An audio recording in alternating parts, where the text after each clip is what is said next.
तुम्ही रोज सूर्यनमस्कार करता, पण तो योग्य पद्धतीने करता का? कारण सूर्यनमस्कार म्हणजे फक्त 12 हालचाली नाहीत. तो एक असा सर्वांग सुंदर योगाभ्यास आहे, जो शरीराला शक्ती, मनाला स्थिरता आणि आत्म्याला ऊर्जा देतो.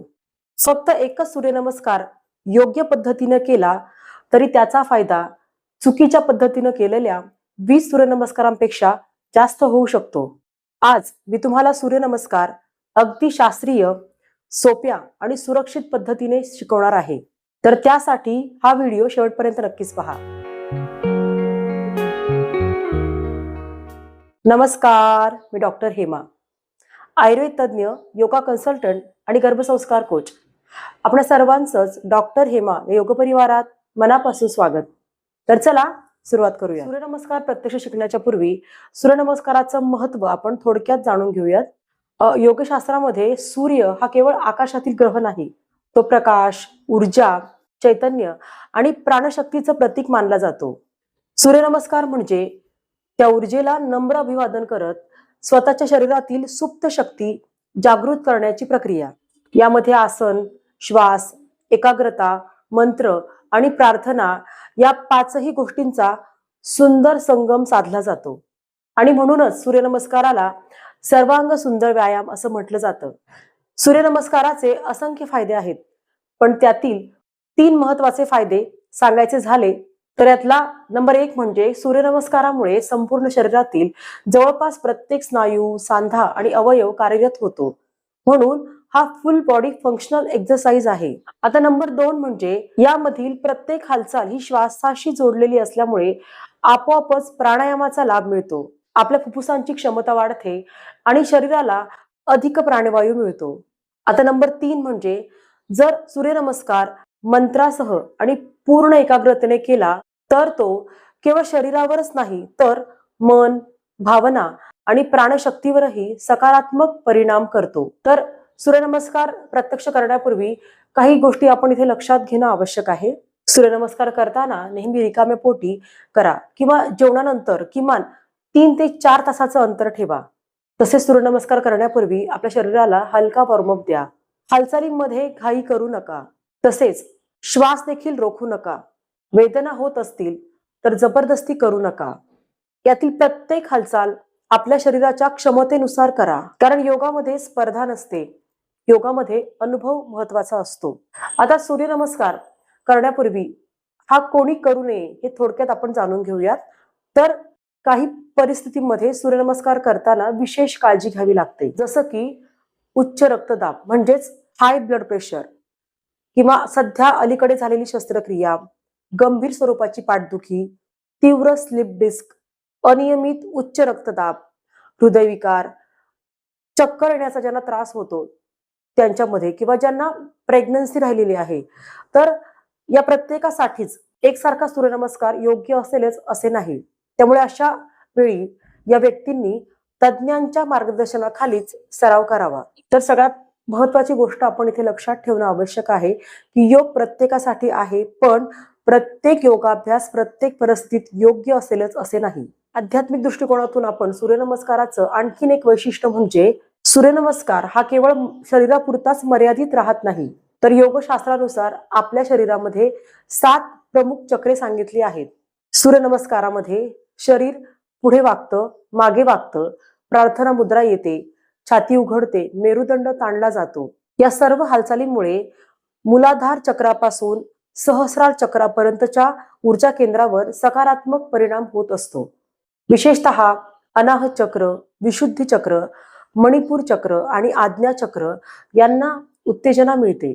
जेव्हा आपण श्वास, हालचाल आणि मंत्र यांना एकत्र आणतो तेव्हा शरीरातील प्राणशक्तीचा प्रवाह अधिक संतुलित होतो. आपण सूर्यनमस्कार 1 ते 12 या स्टेप मध्ये समजून घेणार आहोत.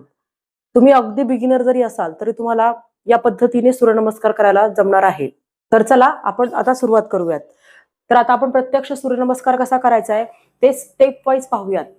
तर सूर्यनमस्कार हा आपण 12 स्टेप मध्ये करतो आणि ही एकामागून एक अशी आसनांची साखळी असते. आपल्याला सूर्यनमस्कार करण्यापूर्वी चटईच्या पुढच्या बाजूला यायचंय आणि आपल्या हातांची स्थिती म्हणजे हातांचे दोन्ही पंजे जुळलेल्या स्थितीत ठेवायचे, अंगठे या पद्धतीने ताणून घ्यायचे, अंगठे आपल्या छातीच्या खोबणीत येतील या पद्धतीने हाताची नमस्कार स्थिती इथे आपल्याला ठेवायची आहे. आणि या पद्धतीनं आपल्या शरीराची स्थिती झाली की आपण सूर्यनमस्काराला इथे आपण सुरुवात करणार आहोत. तर या पद्धतीने आपली पाठ खांदे एकदम रिलॅक्स सोडायचे, शरीर सरळ ठेवायचंय आणि दृष्टी समोर एका ठिकाणी स्थिर ठेवायची. तर सूर्यनमस्कार करताना जी पहिली स्टेप आपण करणार आहोत किंवा जे पहिलं आसन आपण करणार आहोत ते आहे प्रणामासन. तर या आसनामध्ये आपल्याला श्वास घेऊन श्वास सोडलेल्या स्थितीमध्ये यायचंय. तर नंबर 1 ला आपल्याला फक्त श्वास घ्यायचा आहे आणि श्वास सोडायचा आहे. तर या पद्धतीने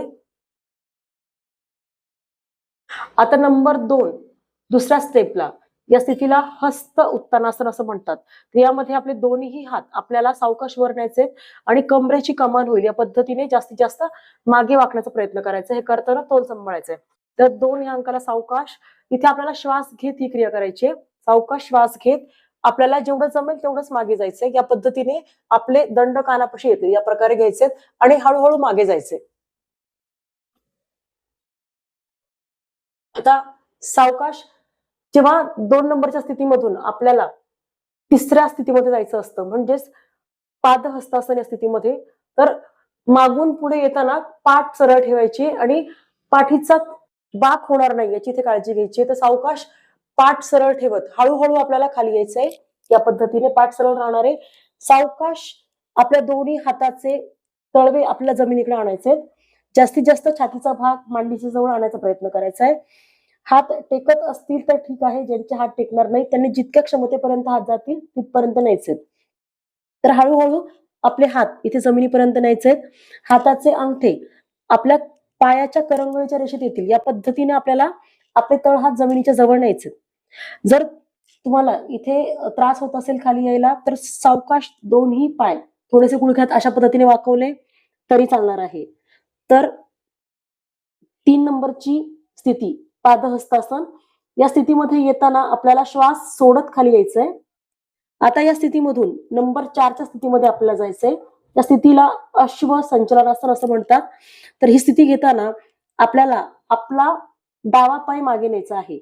तर हा पाय नेताना सावकाश हा पाय उचलायचा आहे आणि जास्तीत जास्त मागे न्यायचा प्रयत्न करायचा आहे. पाय मागे नेताना गुडघा जमिनीला टेकवायचा आहे. पायाचा चवडा मागे उभा ठेवायचा आहे.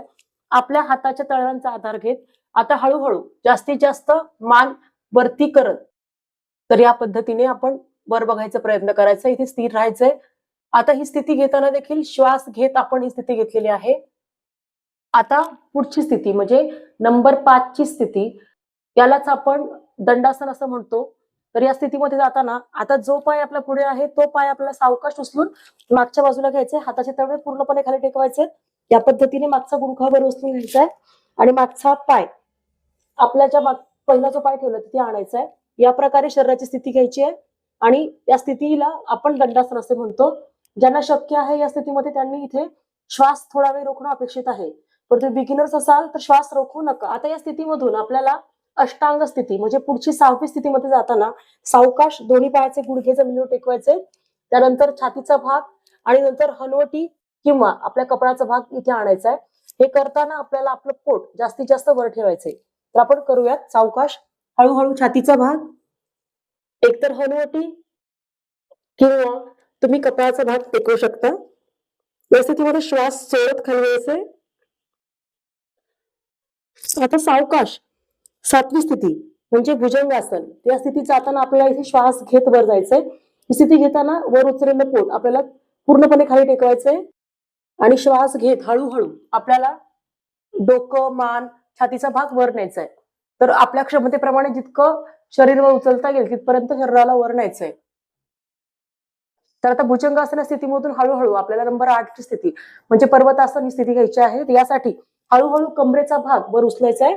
त्या पद्धतीने गुडघेही वर उचलायचे आणि सावकाश आपल्या दोन्ही पायांच्या टाचा मागे आपल्याला जमिनीवर टेकवायचा प्रयत्न करायचा आहे. आपली हनुवटी हळूहळू आपल्या कंठकुपात आणायचा प्रयत्न करायचा आहे. डोकं जमिनीच्या जवळ आणण्याचा प्रयत्न करायचा आहे. तर या स्थितीमध्ये देखील थोडा वेळ श्वास रोखणं अपेक्षित आहे. पण तुम्ही नवीन असाल तर तुम्हाला शक्य होईल तितकाच वेळ श्वास रोखा, अन्यथा आपलं नॉर्मल ब्रिथिंग चालू करा. आता पर्वतासन या स्थितीमधून पुढची स्थिती म्हणजे 9वी स्थिती ती आहे अश्वसंचलनासन. म्हणजे पुढच्या स्टेपला 9व्या स्टेपला येताना आता सावकाश आपला उजवा पाय पुढे आणायचा दोन्ही हातांच्या मध्ये. तर पाय सुरुवातीला दोन्ही हातांच्या मध्ये येणं जर शक्य होत नसेल तर जिथपर्यंत तो जातोय तिथपर्यंत तो घेऊन यायचा प्रयत्न करायचा आहे. आता ही स्थिती आपण सुरुवातीला जी नंबर 4 ला केली होती त्या पद्धतीने झालेली आहे. तर या स्थितीमध्ये देखील आपल्याला श्वास घ्यायचा आहे आणि पुन्हा एकदा छाताकडे बघण्याचा प्रयत्न करायचा आहे. आता सावकाश अश्वसंचलन या स्थितीमधून आपल्याला पुढची 10व्या स्थितीमध्ये यायचंय. यासाठी आपला मागचा जो पाय आहे तो पुढे आणायचा आहे आणि आपल्याला पुन्हा एकदा पादहस्तासन या स्थितीमध्ये यायचंय. ही स्थिती घेताना सावकाश आपल्याला श्वास सोडत पाय पुढे आणायचंय.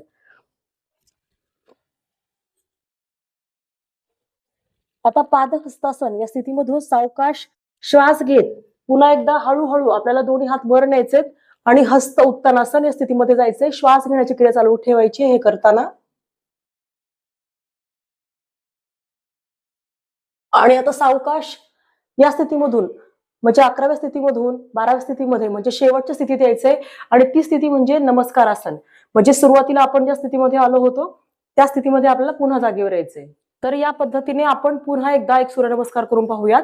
तर इथे आपण सलगपणे हा सूर्यनमस्कार करायचा आहे आणि हा सूर्यनमस्कार करताना मी इथे मंत्र म्हणून हा सूर्यनमस्कार करणार आहे. कारण सूर्यनमस्कार हा मंत्रासहित केला तर त्याचे शरीरावरती होणारे परिणाम हे खूप लाभदायक असतात. पुन्हा एकदा दोन्ही हात नमस्कार स्थितीमध्ये, हाताचे अंगठे छातीच्या खोबणीत आणि आपण आता मंत्र म्हणताना डोळे बंद ठेवणार आहोत. ओम ह्रां मित्राय नमः. आता सुरुवातीला श्वास घेऊन श्वास सोडत नमस्कारासन ही स्थिती घ्यायची आहे. 1. आता श्वास घेत आपल्याला हस्त उत्तानासन या स्थितीत जायचं आहे. 2. आता श्वास सोडत आपल्याला हळूहळू पादहस्तासन किंवा हस्तपादासन या स्थितीमध्ये जायचंय सावकाश. 3. जर आवश्यक वाटलं तर गुडघे वाकवायचे. 4 ला डावा पाय मागे घ्यायचा आहे, अश्वसंचलनासन स्थितीत जायचं आहे. 4. 5 ला उजवा पाय मागे घ्यायचा आहे, दंडासन स्थितीमध्ये यायचं आहे. 5. 6 ला अष्टांग स्थिती घ्यायची आहे, गुडघे छाती कपाळ किंवा हनवटी जमिनीवर. 7 ला भुजंगासन स्थितीमध्ये यायचंय, श्वास घे. 7. 8 ला पर्वतासन स्थितीमध्ये यायचंय, सावकाश कंबर पाठवर उचलायची आहे. 8. 9 ला आपला उजवा पाय दोन्ही हातांच्या मध्ये आणायचा आहे. 9. पुन्हा एकदा आपण अश्वसंचलन ही स्थिती घेतलेली आहे. 10 ला पुन्हा पादहस्तासन स्थितीत यायचंय, मागचा पाय पुढे आणायचा आहे. 10. 11 ला पुन्हा हस्त उत्तानासन श्वास घेत दोन्ही हात वर न्यायचे. 11. आणि 12 ला दोन्ही हात पुन्हा एकदा श्वास सोडत नमस्कार स्थितीमध्ये आणायचे. 12. तर या पद्धतीनं तुम्ही अगदी बिगिनर जरी असाल आणि ह्या स्टेपला फॉलो करून जर तुम्ही सूर्यनमस्काराचा सराव केला तर तुम्हाला नक्कीच सूर्यनमस्कार अतिशय व्यवस्थित पद्धतीने करता येणार आहे. तुम्ही अगदीच नवीन असाल तर सुरुवातीच्या काळामध्ये 1 किंवा 2 सूर्यनमस्कार किंवा 3 सूर्यनमस्कार इतक्या मर्यादेपर्यंतच याचा सराव करा आणि हळूहळू एक एक स्टेप पुढे जा. आपण सूर्यनमस्कार करताना ज्या 2 स्थितीला श्वास रोखला होता त्याला कुंभ कसं म्हणतात, तर आपण सुरुवातीला दंडासन म्हणजे क्रमांक 4 च्या अवस्थेमध्ये आणि पर्वतासन म्हणजे क्रमांक 8 च्या स्थितीमध्ये थोड्या प्रमाणामध्ये श्वास रोखला होता. ज्या वेळेला तुम्ही सूर्यनमस्कार करायला व्यवस्थित शिकाल तर त्यावेळेला या प्रकारे श्वास घेऊन सूर्यनमस्कार केले तर त्याचे फायदे आपल्याला जास्त प्रमाणात मिळू शकतात. सुरुवातीच्या काळामध्ये या स्थितीमध्ये श्वास रोखणं आपल्याला जमणार नाही, त्यामुळे तिथे तो अट्टहास न करता आपल्याला जितक्या वेळ शक्य आहे तितक्या वेळ श्वास रोखायचा आहे, म्हणजे कुंभक करायचा आहे आणि नंतर आपलं सामान्य श्वसन आपल्याला इथे चालू ठेवायचं आहे. जसं सूर्यनमस्काराचा वेग आणि सूर्यनमस्कार करण्यामध्ये शरीराची लवचिकता वाढेल त्या पद्धतीनं आपलं श्वसनाचं तंत्र आपण जे मंत्र म्हणतो त्या मंत्राचं तंत्र हे सगळं आपल्याला व्यवस्थित जमणार आहे. त्यामुळे आपण हळूहळू या टप्प्याकडे पोहोचायचं आहे. तसेच सूर्यनमस्कार करण्याच्या पद्धती वेगवेगळ्या ठिकाणी वेगवेगळ्या प्रकारच्या आहेत. त्यामध्ये थोड्याफार फरकाने काही बदल केलेले आहेत. पण तरीही कोणत्याही प्रकारे तुम्ही सूर्यनमस्कार केला तरी त्याचे आपल्या शरीरावर मिळणारे लाभ हे त्याच प्रकारचे आपल्याला मिळणार आहे. शेवटी आपण इथे काही गोष्टी सांगायच्या असतील तर काही महत्त्वाच्या गोष्टी इथे लक्षात ठेवणं आवश्यक आहे की सूर्यनमस्कारामध्ये वेगापेक्षा तंत्र महत्त्वाचं आहे आणि प्रत्येक हालचालीसोबत श्वासही तितका महत्त्वाचा आहे.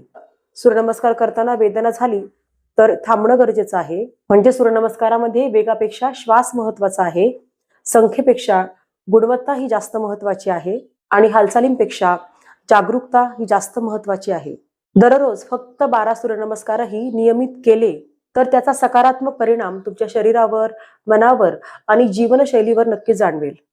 जर हा व्हिडिओ तुम्हाला उपयुक्त वाटला असेल तर व्हिडिओला नक्कीच लाईक करा, शेअर करा आणि डॉक्टर हेमाज योगा चॅनलला तुम्ही अजूनही सबस्क्राईब केलं नसेल तर चॅनलला नक्की सबस्क्राईब करा आणि कमेंटमध्ये मला नक्कीच सांगा की तुम्ही दररोज किती सूर्यनमस्कार करता. तर आपण आपला अमूल्य वेळ देऊन हा व्हिडिओ पूर्ण पाहिल्याबद्दल आपल्या सर्वांचेच मनापासून खूप खूप आभार. पुन्हा भेटूयात अशाच एका नवीन आणि आरोग्यपूर्ण व्हिडिओ सोबत.